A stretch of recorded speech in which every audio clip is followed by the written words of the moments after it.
4G or not 4G? That's the question. If you're going to be in the market for a new smartphone, tablet, or other mobile device this year, you're going to be bombarded with talk of 4G. That's shorthand for the new higher speed data networks that the wireless carriers are busy rolling out. But all this talk about 4G should come with an enormous buyer beware warning label.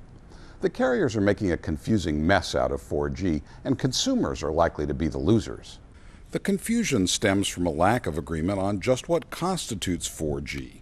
As originally laid out by international standard setters, 4G was supposed to have referred to networks that would be orders of magnitude faster than the 3G networks now widely in use. But that definition was largely ignored by carriers, especially those in the U.S., in the rush to convince consumers they were missing out on something new and cool. Late last year, the standard setters basically threw in the towel on the original definition. Now almost anything goes. The first 4G network in the U.S. was rolled out by Sprint Nextel Corporation last year, using a standard called WiMAX. Verizon's recently begun to deploy a network called LTE for long-term evolution, and AT&T says it's adopting LTE too.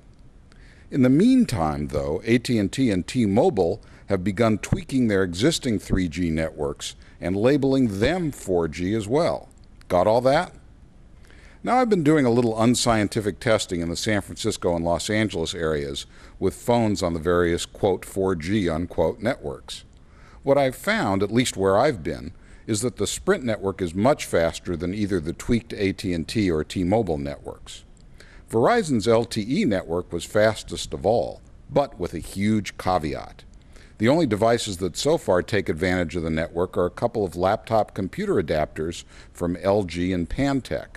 And my early experiences were akin to speeding down a highway where I was essentially the only one on the road.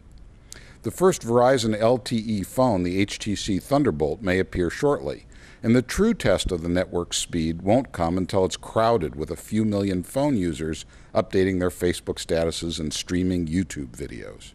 Given all that, my best advice is don't get too hung up on the 4G label. Either your data service is going to be fast enough for your needs or it's not going to be. And that, and not all the marketing hype over 4G, is what's really important. For Bloomberg News and Business Week, I'm Rich Jaroslovsky.